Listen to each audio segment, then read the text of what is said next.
Oh. That's my sleeve. Param Vijayate, Sri Krishna Sankirtanam, total world victory of Hare Krishna. Jai. Jai.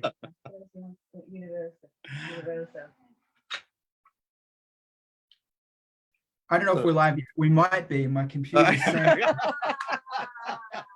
Okay, let's do it again. Count us in. Count us in. Okay, I will. And in 3. Yeah. 2. Okay, do it. Param Vijayate, total world victory of Hare Krishna. Jai. No? Jai. Well, Prabhu, welcome to the Param Vijayate, the official podcast of the Harinam Jihad on Earth.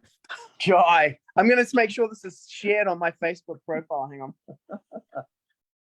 How do you like them? How do you like that branding, huh? What do you reckon? How good is that? Does it get any better than that? In fact, it does for the next 10,000 years. Yeah, true. We should add that on there. But just, make it as long as possible. Yeah, and then in the end, the entire introduction is basically the whole thing. Edit the privacy, make this public. Yeah, it does get better than this for 10,000 years, the golden age here on Earth. Welcome. Brought to you by the International Society for Christian Consciousness, trademark. Cease and desist letter in the mail.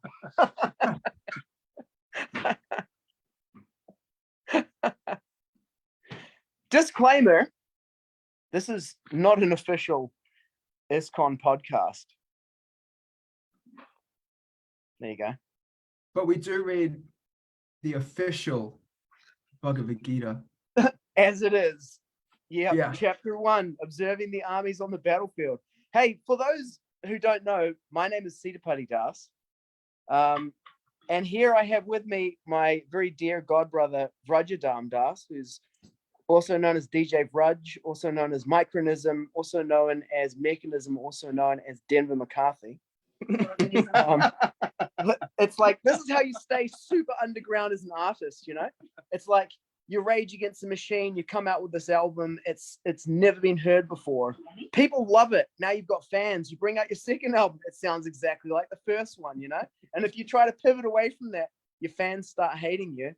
So what Brajadam did is he released all of his albums under different names and just abandoned completely his fan base, He's just like, later guys, this next album's completely different and I don't want anyone complaining about it. But he's over here at the moment to accept an Andrew Tate Music Award or something, isn't it? The New Zealand Independent Music Classic Album Award for his 1998 album Micronism, Inside a Quiet Mind. Yeah, so we're very lucky to have him here today for the Bhagavad-gita class. What verse are we doing? 125. Okay. Should I put it up here? Yeah. Bro's going to pull it up.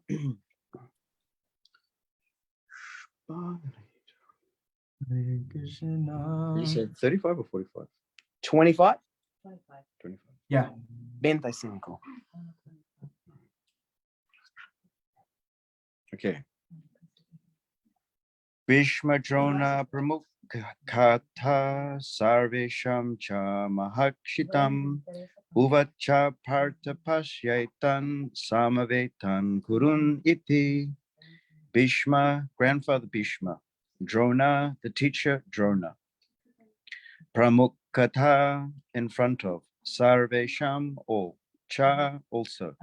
Mahī-kṣitām, chiefs of the world. Uvāca, said. Pārtha, O son of Pṛthā. Paśya, just behold. Etān, all of them. Samavetān, assembled. Kurūn, the members of the Kuru dynasty. Iti, thus. Translation. In the presence of Bhīṣma, Droṇa, and all the other chieftains of the world, the Lord said, just behold, Pārtha, all the Kurus assembled here. Purport. As the Supersoul of all living entities, Lord Kṛṣṇa could understand what was going on in the mind of Arjuna. The use of the word Hṛṣīkeśa in this connection indicates that he knew everything. And the word Pārtha, or the son of Kuntī, or Pṛthā, is also similarly significant in reference to Arjuna. As a friend, he wanted to inform Arjuna that because Arjuna was the son of Pṛthā, the sister of his own father, Vasudeva, he had agreed to be the charioteer of Arjuna. Now, what did Kṛṣṇa mean when he told Arjuna to behold the Kurus? Did Arjuna want to stop there and not fight? Kṛṣṇa never expected such things from the son of his aunt, Pṛthā. The mind of Arjuna was thus predicted by the Lord in friendly joking. Didn't you do this yesterday? No. No. Okay. No. No. Srila Prabhupada ki jai. Jai. Okay, the verse again. In the presence of bhīṣma-droṇa and all the other chieftains of the world, the Lord said, just behold, Pārtha, all the Kurus assembled here.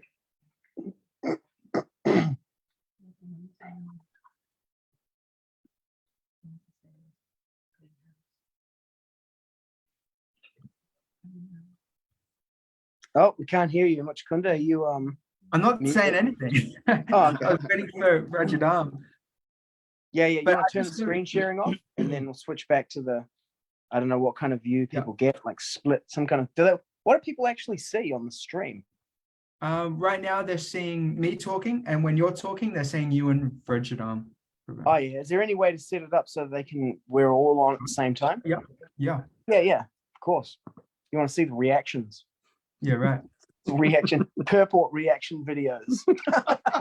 That's a Right. genre that we have to create. It's like, dude, there's a whole channel dedicated to Paramvijayate purport reaction videos. You know, people are just like, oh my God, are they saying that? It's like, yes, they will all be put to death. Prabhupada's law books are the law books for the next 10,000 years. Those who administer poison must be killed. What did you think of this, Kavi? What are your thoughts, Kavi? Here we go, special guest star, Kavi.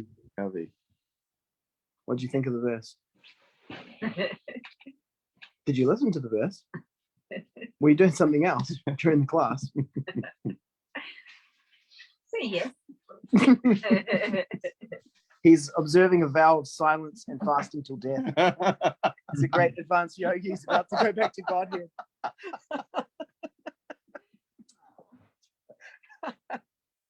It's actually his 8th birthday tomorrow, everyone. Wish him well. Hey, happy Give him your birthday. blessings Yeah, for his birthday. turning 8. Perfect. 8 is great. Don't be late. What was the rest of the 108. 108? Yay. Yay. Yeah, purport on this verse.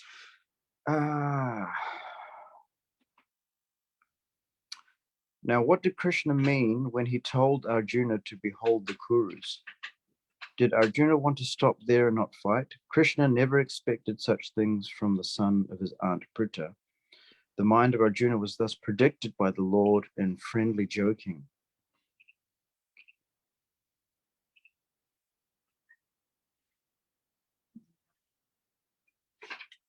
Was it? So, Sorry, go ahead. yeah. So was it kind of like, look at all, check out everyone who's here, Arjuna, Mhm.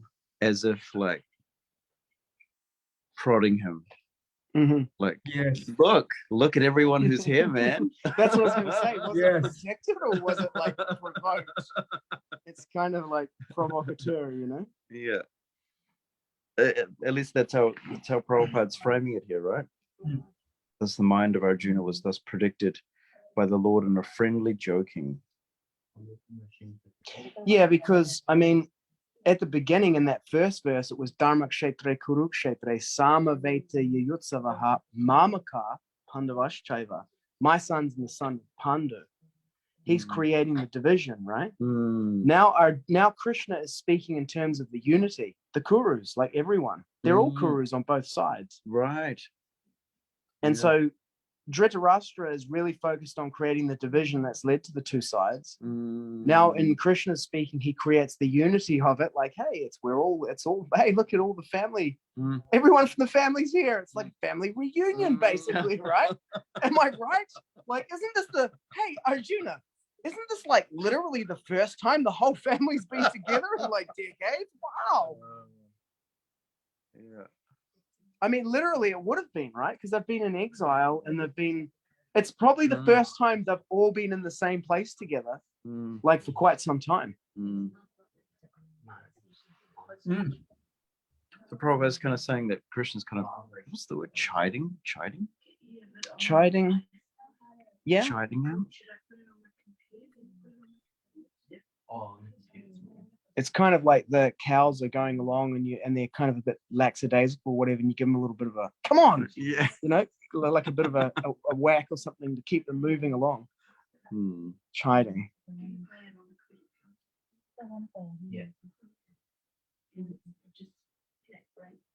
Yeah, what else in this verse?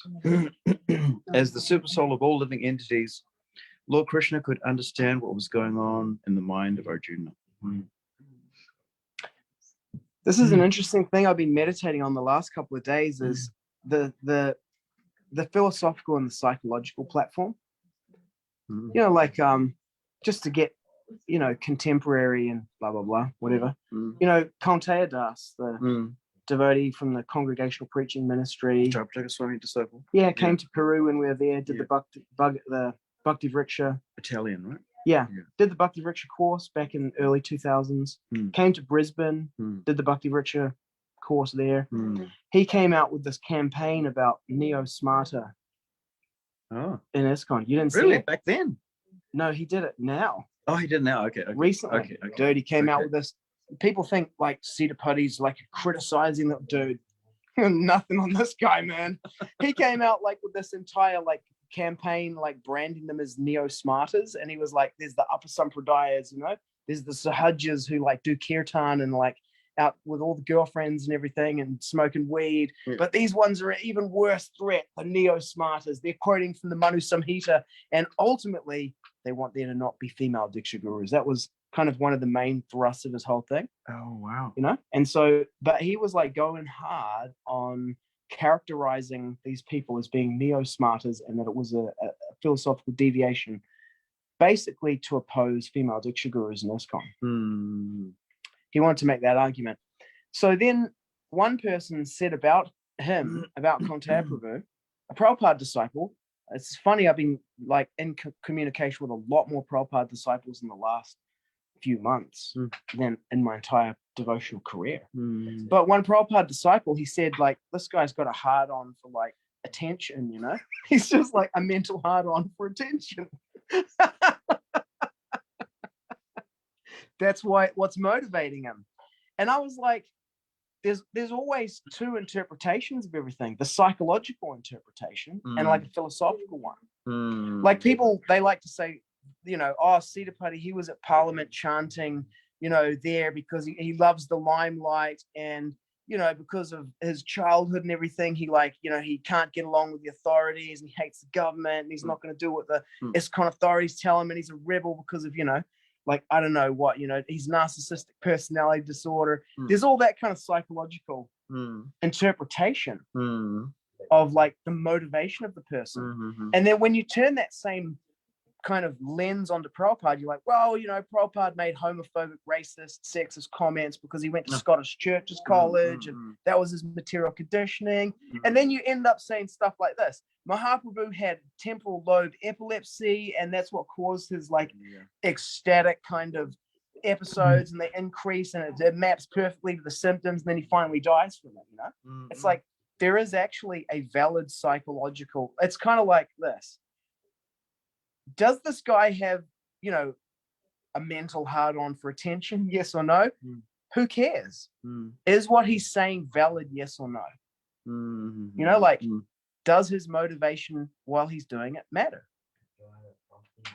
And the reason why I bring this up now is because in this verse, it says Kṛṣṇa understands the mind of Arjuna. And Arjuna is about to undergo a psychological crisis. So there is some, the psychological platform is there. And then, as we're considering Arjuna here, we could consider him in terms of his psychology. But what's the implications of like analyzing devotees, in terms of their motive and their psychology? And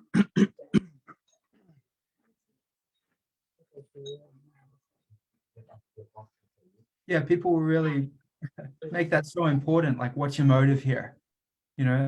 Like on book distribution, it can be like that. Like, doesn't matter what you're doing. It's like, why are you doing this? Yeah. Yeah. Why are you, do you think you're better than me? It's like, I'm just trying to share a book. Yeah, who cares what I think? I had that happen to me in Manners Mall in 1997 on the Pṛthā book marathon. I was out there distributing books, and I got in a conversation with this guy, and he was like a psycho therapist. That was his job. He started psychoanalyzing me. Yeah, I understand why you're doing this, and you think you're this, and you that, and all my motivations. And I was like, maybe God's real, and he's got his people out here telling you that. Maybe that's also going on, and who cares what I think, or whether I like to eat, potato wedges or potato fries. I mean, what has that got to do with anything? Right. I mean, there was a great purport about that in the Bhagavad-gita. I don't know if you remember it. It's probably by Hridayananda Goswami. It's in the 11th or 12th canto. And it says, atheists claim that, God only is a thing because, people have this kind of like, it's for the weak, they have this psychological need for God. And so they invent God and use it kind of like as a crutch, Do you remember that purport? You don't remember that? Dude, the way he answers that is just brilliant. He goes, since we can see that human beings have needs, like they have the need for air and water and food and, and that whatever human needs exist, there's also a corresponding thing that exists in the environment that fills that need. Water exists, food exists, air exists. Since human beings have a need for God, that also indicates that God exists. Oh, no, yeah. You remember that? Yeah. That's such a great argument, that one.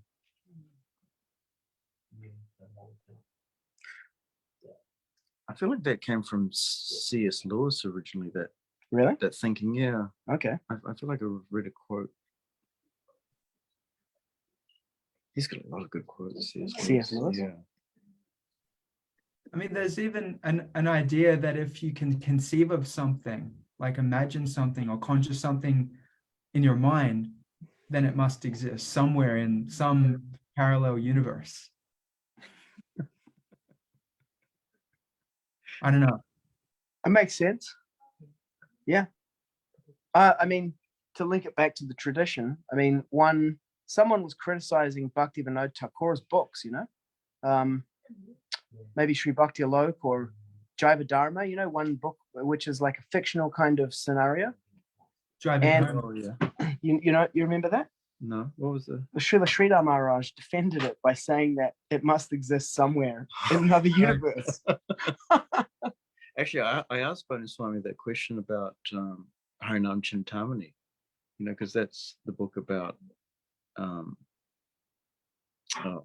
Haridas Thakur, him explaining everything about the holy name. Okay. And I said, so is that like a work of fiction? Because Bhaktivinoda Thakur wasn't there at the time, and it's just all Haridas Thakur talking. And Swami said, yeah. But and then he just said, yeah, it's a work of fiction, but it's got some great stuff in there. Stuff that's not revealed in other places. Okay. So I guess it connects to your point of the actual substance of it, and the psychological and anything else that's surrounding it. Yeah. It's the substance of it that's the point of it, and then anything else that's psychological or whatever it is, that's quite secondary to the. Yeah, okay, this is like a good segue for us to really go to the next level. Okay. Okay. This has been great so far. Let's. Oh, this is like we're going all the way now. So, you know, here's the thing: is like, is your life real, or is it a work of fiction? Mm-hmm. See, the thing is that you're like, oh, he's writing these lines for Haridas Thakur, but who's writing your lines? Like, who's writing Sitapati Das's lines? Like right now, the lines that I'm speaking, who's writing those? And so the thing is, there's like a psychological kind of impulse to speak. But you know, Bhaktivinoda Thakur can write the character of Haridas Thakur if he's sourced in the same source that Haridas Thakur's is in the living of his life. And in the living of your life, where are you sourcing your character? Like, whose lines are you speaking? Like when the Vaishnav, the guy wearing the Vaishnav sannyasi dress is sitting on the Vyasa-san and says, chase the devotees down and tie them up and inject them. I'm like, bro, it's literally the lines of Hiranyakashipu from the 7th canto, right? It's like, and then when he goes, oh, I was only joking. I'm like, it's Ramaharshana, bro. Kill him. Take his head off. Yeah. He's admitting he's a pretender. Like, it's like you can see where the lines are sourced, and then it's like you can source your lines in your psychology or in the Shastra. Like the government says to you, you must now expel all the Brahmanas from the Gurukul, you know? It's like, we're in the 7th canto, man. And then you can either go like, oh, yes, sir, I will do it because you're sourced in your like human psychology. Or you say, this is irreligious. In the 10th canto, in the pastime of King Nirga, it says that one who dispossesses a Brahmana of his livelihood will be born for 60,000 years as a worm in stool. It is a dharmic and I will not do it. And I counsel you to not do it, or you will face the wrath of Lord Vishnu. And like, if you talk like that, humans today will think that you're crazy, right? But you're literally speaking, you're sourcing yourself in the lines of a character in the Bhagavatam. But to even say, yes, we will do it, is also a character in the Bhagavatam. It's just like a minor functionary, you know, who opens the door for Hiranyakashipu as he's leaving the throne room after throwing Prahlad from his knee, you know?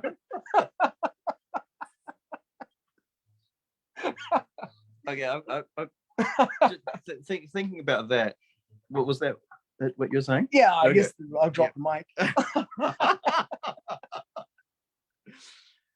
I mean, it's kind of the same as I was talking to a devotee about a family who, you know, they lost their son, young son, and you know, they were seeking some guidance from a guru, and you know, they're quite advanced devotees, like did a lot of preaching and stuff. And the spiritual master said, you know, and they came into him like and broke down like, it's all finished. You know, you can imagine how it would be. I mean, you've lost, you know, you param, and so the spiritual master was like, well, you know, what do you want me to tell you?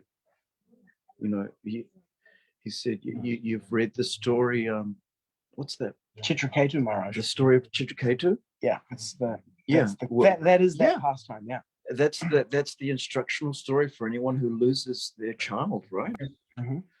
And so you can either think like it's all finished, or you can think like the Bhagavatam, and yes, and you know, and that story is just so instructional of, you know, how to deal with that particular situation. So yes, it's kind of related, right? Yeah. Well, I mean, do you remember that when we were in Peru, right next door to where we lived in Pasaje Solea, just up from the temple in Hṛṣīkeśa, and right next to us was Arjuna Prabhu, and La Madre, ¿cómo se llama? I can't remember her name, but Arjuna was the lost their son. Yeah, Narottam. He had like a cancerous tumor in his stomach, and his abdomen was massively distended, and he was 3 or 4 years old. Every day she would bring him down to the temple after the program and circumambulate Tulasi Devi with him. And Arjuna Prabhu had been in America and sending money back, but he'd come back to Peru and was living there and was like a deity. He was a pujari, and she was just there every day with that. And then one day, I went to bed early, because I was going to get up. What I was doing at that point was go to sleep when the sun goes down and get up at midnight and writing and chanting. And I lay down to sleep, and then Julio came and he said, Narottama justo se murió. Narottam just died. And so I jumped up and went next door, and the gate was open and the door was open. So I was like, oh, they obviously are okay. You know, they want people to come in, right? It's an invitation. So I went in. No one else was there. What time was it? Maybe about 7. Okay. 6 or 7. Yeah. And yeah, there he was. He was dead, gone from his body, and his mother was there and she was crying. And I started doing kirtan. And then you came back because you were doing book distribution in Lima. And you came back and got a mridanga, and then we were doing kirtan. And I went round to the ashrams and told the devotees, you know, the men's and women's ashrams that were further down the road, came back and did kirtan. And I asked them to bring that canto of the Bhagavatam. 6th canto, is it? The story of Chitraketu. You know where that is? No. So I remember that in Wellington, when we were living there, we had 1 Bhagavatam set each, and we had 7 Bhagavatam sets in the ashram. Right? We had 7 Bhagavatam sets in our ashram. And then in Peru, they had like 1 Bhagavatam set across the yatra somewhere, you know, spread across people's houses. Like everybody had like 1 book, you know. Dude. So in the end, I was like, okay, no 6th canto. I just have to do this thing from memory. So I recited the Chitraketu Maharaj pastime from memory there. And I said to her that, 6th canto. Yeah, I said, I never said this to you, but, you know, I was thinking, watching you, that your son, his name is Nara Uttama, which means like the topmost human being, that he is the topmost human being because he has attained birth in a devotee family. And before he can get involved in any kind of sinful activity, he's giving up that body. And he's like literally just every day circumambulating Tulasi Devi. So like extraordinary. But in the story of Chitraketu Maharaj, the king is unable to have a child. He has 100 wives or 1,000 wives. None of them can get pregnant. I mean, I'm just saying, maybe it's him, but anyway. Yeah. Anyway, like Narada Muni is coming along. That doesn't get mentioned in the pastime. But after reading, I'm like, dude, I don't know. Am I right? You know? So he gets a benediction, and Narada Muni and is it Narada or Angara Muni? The 2 of them end up there in the second half. Both in the pastime. Huh? Yeah. Yeah, it's either Narada they're or both in the Angara. Leela. Gives him the benediction, and then they have this fire yagya, and they get this avocado or this fruit or whatever, and he and 1 wife eat half each. Then that wife gets pregnant and has a child, a son, and they're just overjoyed. Actually, before they get the benediction, the sage tells him the son will be a source of great happiness and misery. And he thinks, well, you know, of course I'm going to be happy, but maybe he'll be like a loser, you know. Maybe he'll be like but that's okay, you know. I can deal with that. So the son's born, everybody is just in joy about the whole thing, and he's so happy. But then except for the other wives, the other 999 wives, they're not happy about that, you know. So he's spending all his time with that 1 wife and the child now, so that others conspire. Conspiracies do happen. It's a fact of human nature. Just thought I'd have to drop that in there. Conspiracy theory 101. The 999 wives conspire to administer poison to the baby, which then dies, right? So the baby dies. Then right at that moment, Angara Muni and Narada Muni show up again, just like right on cue, you know. And then the guy's like, oh, this is happening. And then so what they do is they actually bring the soul back into the body of the child, who sits up and then gives like a talk, you know, and is like, you know, I'm the eternal living entity, Mm. and this body is temporary, and I've temporarily been born as your son. Mm. And he's like, oh, we'll come back in. And the guy's like, are you kidding? Mm. Come back and be identified with this body and pretend to be, like your child and everything. He's Mm. like, nah, I'm not into it. I'll see you guys later. Mm. And then- I've had so many parents. I have so many mothers and fathers. Yeah. Yeah. Yeah, Yeah. he's speaking from a different platform. Mm. They're speaking from the psychological platform of those particular bodies. Mm. That's what those bodies think. Mm. Under the influence of the ahankara, the I-forming energy, they believe themselves to be those temporal identities, those roles. Like they're fully invested in that. They have no sense that they are an Yeah. eternal, immortal Vaishnava carrying out a duty on earth during the Kali Yuga of the 28th Manvantara, when asuras take over the planet, and then great sages and demigods are born to take part in Sri Chaitanya Mahaprabhu's Sankirtan Leela, and then they throw the asuras off the planet, execute the devotees who collaborated with them by administering poison, and bring in a 10,000-year golden age ruled over by Srila Prabhupada's law books. No, they think that they're a human being who needs to do what the government tells them or they're going to get in trouble, right? They're not like fundamental religious extremists, the Taliban plus the Amish. Anyway, moving on from that point.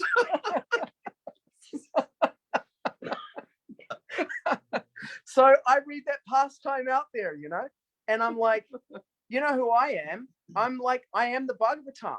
And that's just my job here. But I'm having a psychological experience while I'm doing it. I'm thinking things like, why me? Why am I? I don't even speak English. I don't even speak Spanish, man. I'm sitting there doing this, reciting this pastime, and luckily Ramachandra Prabhu was there to help me to translate. But I'm like, bro, I speak the least amount of Spanish out of everyone here. But I was the one the most sourced in the Bhagavatam. And so I was like, it is my duty to speak the Bhagavat right now. Yes, right. To elevate the consciousness of everyone here off the psychological platform of the material body. Yeah, right. I've got a story connected to that. Yeah. So at Narottam's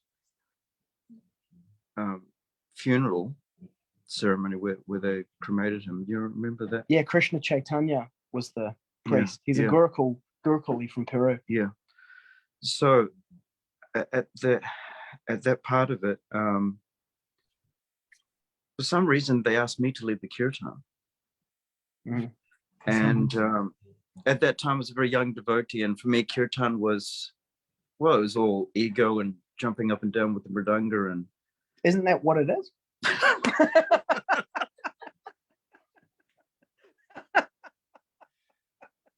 Speaking of which, hang on a second.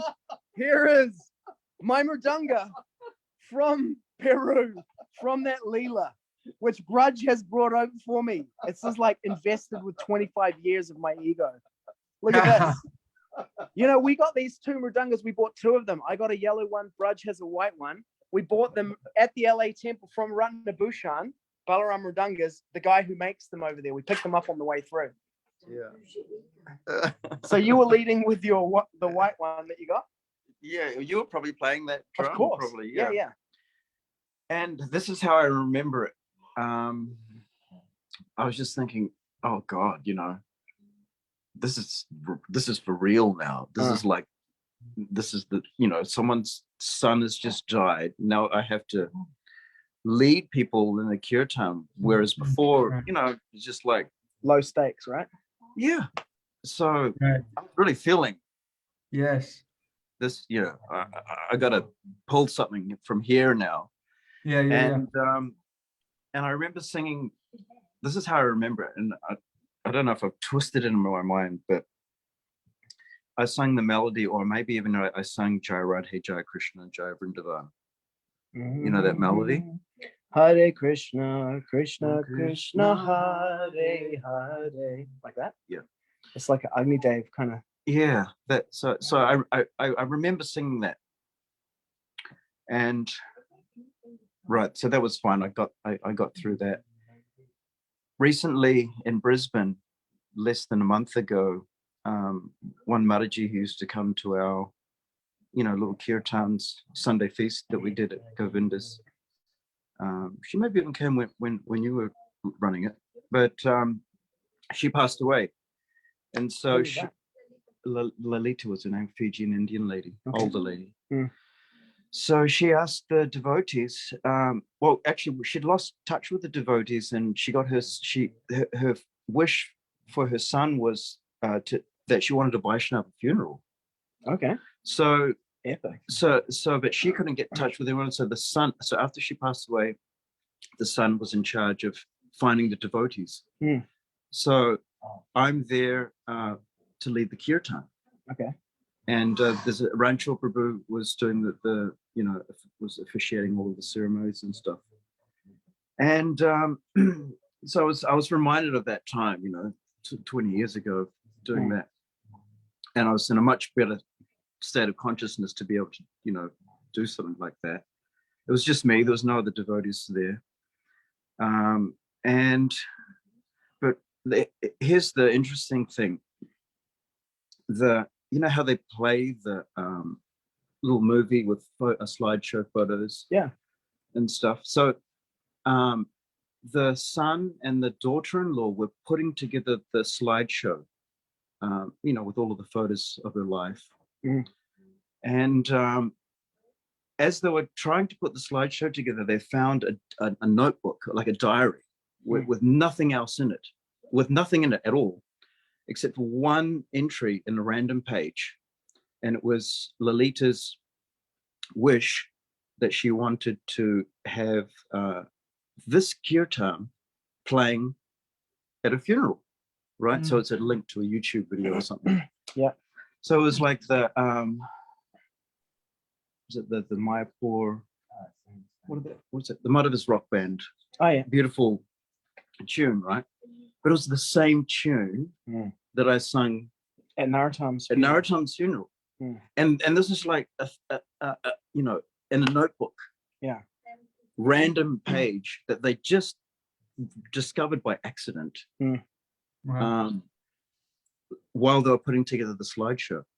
So when I heard that melody when they were playing the slideshow, it's like, oh my God, what's I mean, for me it meant something. Right. For everyone else, it's like, okay, whatever. And it could be just like a whole bunch of coincidences. But But who writes for you? Because after the ceremony, they told me how that song came to be chosen. So I was just like, oh my God, this is very like a personal thing. Like it's like connecting over decades. And so anyway, that was my story about that. Exactly. It's like Srila Sridhar Maharaj said, right? It's like, I will not be so bold to say that I've seen God, but I've seen signs along the way, and I'm encouraged. Like very personal stuff that like only really makes sense to you. You try to explain to someone else, it's like, okay. It's like, dude, sometimes I look at the clouds and they look like dragons too, It's called apophenia. That's how the atheists describe it. Right. But to go back to the purport, in there, Kṛṣṇa is called Hṛṣīkeśa, the controller of the senses. So he senses through the senses of the living entity, and he also directs them. So creating that kind of through line in life for the devotees is entirely his thing. He is the script writer, because stuff like that happens and you just go, dude, give the script writers a bonus. Like, who writes this stuff? This is like brilliantly written.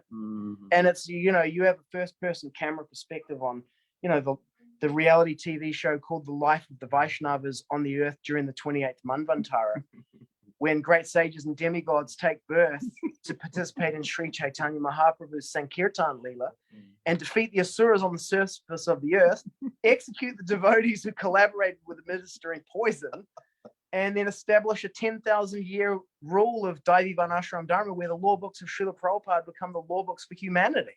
And then like this is just like the first person camera view on that.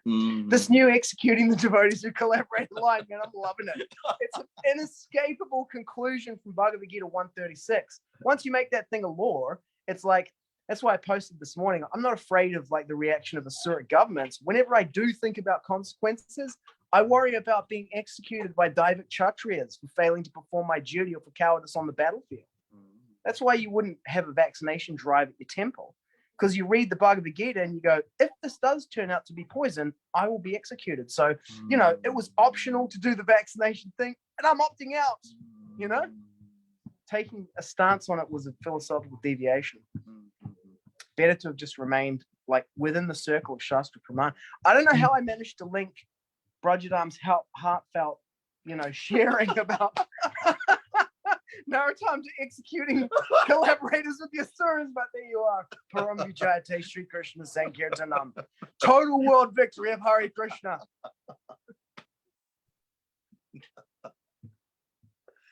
All right. Thank you so much, Mukunda. Any final reflections, final- Mukunda? Yes, please. Source yourself in the Bhagavatam. Be the Bhagavatam. Mm. Everything. When I've been analyzing, I've come to the conclusion that nothing in this material world is what it says it is, what it looks like. It's a lie. Like the movies, they're not meant for entertainment. It's propaganda. Nothing is what it seems, except for the Hare Krishna Maha Mantra. Yes. That really is like a song sung by brainwashed religious extremists who are out to take over the world. It really is what it says it is. It even reminds me of that was it Bhaktivinoda Thakur who said, "There's nothing in the three worlds except for The the holy holy name." name." That's you Yes. just that's what you.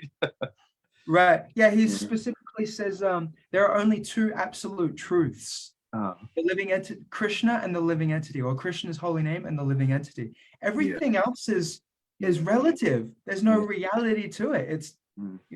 and this comes back to what Siddhapati Guru was saying before about depending on your context, like if you're being, your game that you're playing is about, being politically, good, being a good boy with the government, then taking the vaccine is the right thing to do. But if you're sourcing yourself as the Sastra, and like I'm a follower of Sri Chaitanya Mahaprabhu, then it's like you act consistent with that. But both people think they're correct.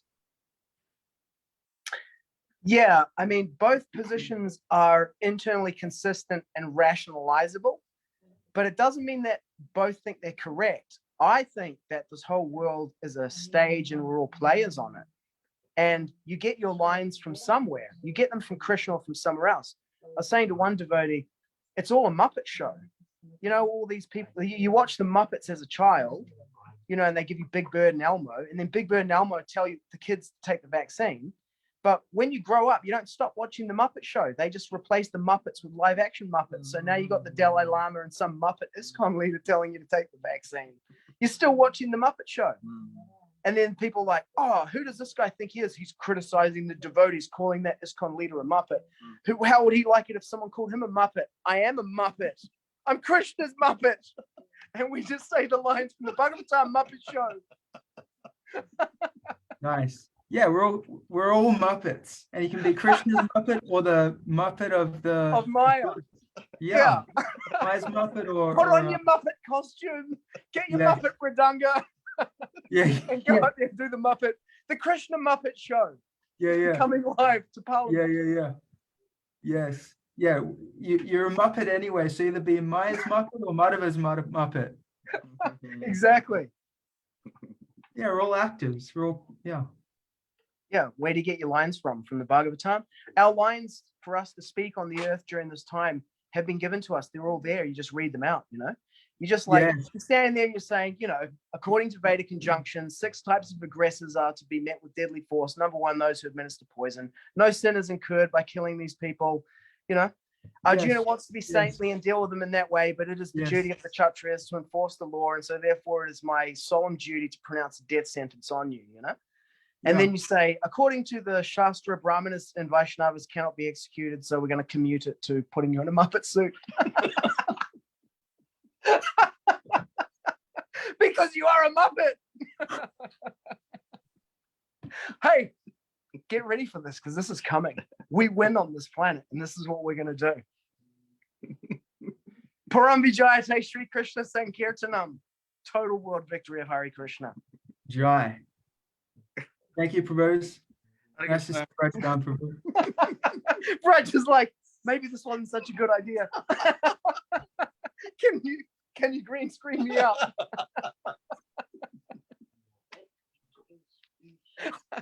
Hare Krishna. Jai Hare Krishna.